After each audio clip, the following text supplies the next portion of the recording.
Welcome to this explainer. Okay, today we are diving into a monumental deep tech achievement that honestly feels like it was ripped straight out of a sci-fi novel, but it is happening right now in the real world. We're talking about India's massive 1,000-kilometer leap in quantum communication. And this isn't just some basic upgrade to our internet speed. It's the deployment of a literally unhackable shield for our entire digital future.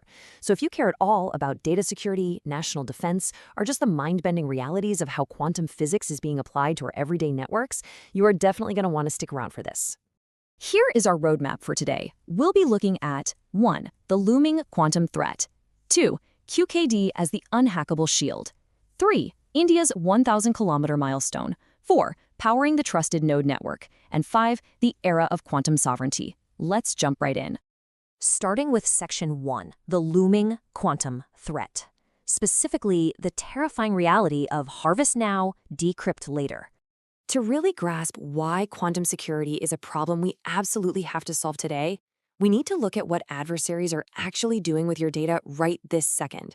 It's a strategy called harvest now, decrypt later.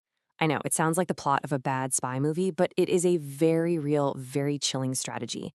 See, right now, our digital world is locked down by classical encryption, basically just really complex math problems.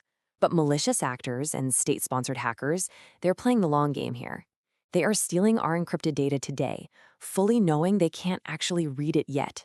They're just hoarding it in these massive data centers, waiting for the day when quantum computers get powerful enough to just shatter those mathematical locks in seconds. Essentially, our current encryption methods are a ticking time bomb. $3 trillion. To put the sheer gravity of this into perspective, that is the Hudson Institute's estimate of the potential economic damage to the U.S. economy alone from a future quantum cyber attack. We are not just talking about some leaked emails here. We are talking about collapsed banking systems, completely compromised power grids, exposed military secrets. The financial and strategic ruin is it's almost unfathomable. That brings us to Section 2, QKD, the unhackable shield. This is where we replace mathematics with the absolute laws of physics. So, as we said, classical encryption relies on mathematical complexity. It's like a giant puzzle. And given enough computing power, like what a future quantum computer will have, that puzzle will eventually be solved. Quantum encryption, on the other hand, specifically quantum key distribution, or QKD, relies on the fundamental laws of physics. You literally cannot break it unless you can somehow break the laws of nature. It makes the network unconditionally secure. This whole thing builds on a core concept you might actually remember from high school physics, the Heisenberg uncertainty principle. Simply put, this states that the mere act of measuring a quantum state inevitably disturbs it. Think of it as the ultimate microscopic burglar alarm. If an eavesdropper, let's call her Eve, even tries to just look at the photon data traveling through a fiber optic cable, the quantum state changes immediately. The lock shatters, the data instantly turns to gibberish, and both the sender and receiver are instantly alerted to the intrusion. There's just no way to copy or intercept a quantum key without leaving a massive footprint. So, how does this actually play out in practice? Let's quickly walk through the steps of discrete variable QKD. Step 1. Our sender, Alice, transmits single photons, tiny particles of light, encoded with specific quantum states over a fiber optic cable. Step 2. Our receiver, Bob, catches these photons and measures them using random basis. Step 3. Alice and Bob hop onto a standard classical communication channel and simply compare the bases they used, keeping only the bits where they matched up perfectly. Finally, Step 4. They check for errors. If the error rate is too high, they know right away someone tried to listen in, and they just toss the key. But if it's clean, boom, they have generated a foolproof, symmetric, cryptographic key to secure their actual data. Moving right along to Section 3, India's 1,000-kilometer milestone, smashing the distance barrier in record time. You really have to look at the sheer, astonishing speed of this achievement. Back in October 2024, the Indian government's national quantum mission became fully operational, right? And they set this really ambitious 8-year target to build a 2,000-kilometer secure network by 2032. Well, fast forward to April 2026, less than 2 years later, and a startup called QNu Labs has already achieved a 1,000-kilometer secure link. They literally smashed the halfway mark to an 8-year goal in a fraction of the time. It's incredible. Dr. Abhay Karandikar, the Secretary of the Department of Science and Technology, perfectly summarized this when he called it a landmark advancement in secure quantum communication.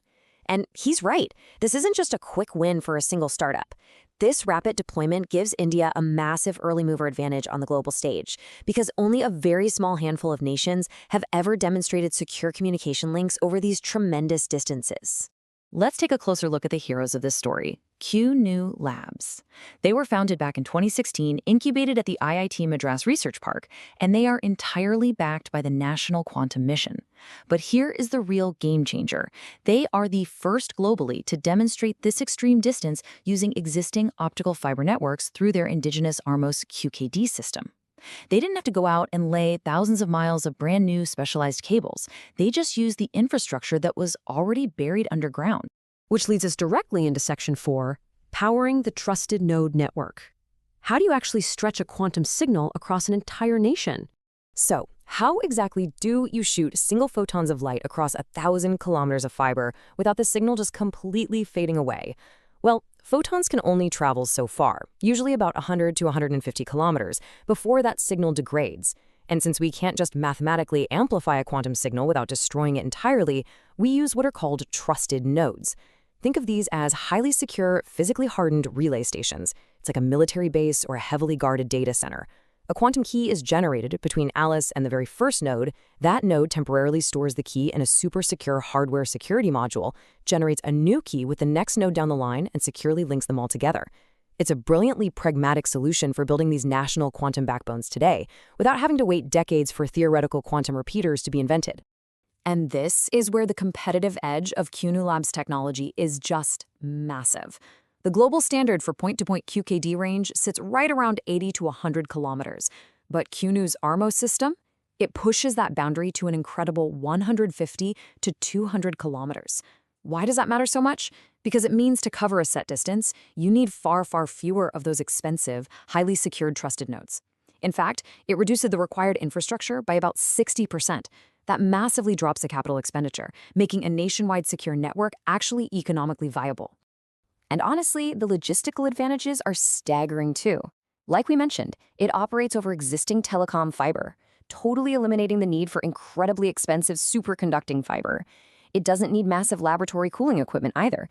It functions perfectly well at temperatures ranging from a balmy 20 degrees all the way down to minus 60 degrees Celsius. It's heavily ruggedized, designed specifically to operate in harsh terrains, whether it's dragged underwater or buried deep underground. Finally, we reach Section 5. The era of quantum sovereignty, true independence in a highly interconnected world. What's so amazing here is that this technology is translating into real-world applications right now. This is absolutely not an academic exercise anymore. QNu Labs is currently deploying large-scale quantum-secure networks for the Indian Army to secure actual battlefield data. They've already delivered dozens of QKD systems to the Indian Navy.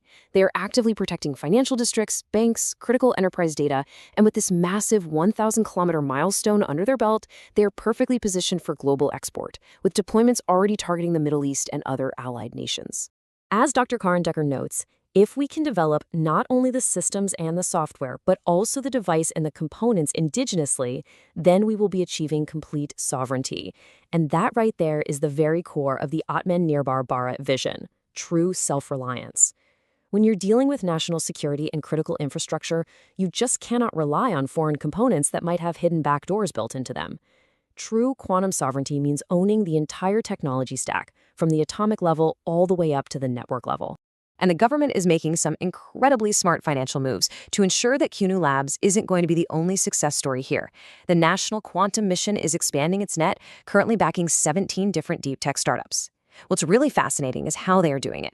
They're utilizing something called optionally convertible debt, or OCD. Basically, this allows the government to pour massive funding into these highly complex, research-heavy startups without forcing the founders to immediately dilute their equity. It's just a brilliant way to attract private investment right alongside public funding, really ensuring this deep tech ecosystem has exactly what it needs to thrive. Which leaves us with this final thought. We've seen exactly how fast this technology is moving. We know the 1,000-kilometer quantum network isn't science fiction. It is a reality today. But as adversaries continue to silently harvest now so they can decrypt later, the most pressing question we have to face isn't really about the physics anymore. It's about preparation. So I'll leave you with this. As adversaries harvest data today, is your critical information ready for the quantum age tomorrow? Thank you so much for joining me on this explainer. Keep learning, keep questioning, and I'll catch you in the next one.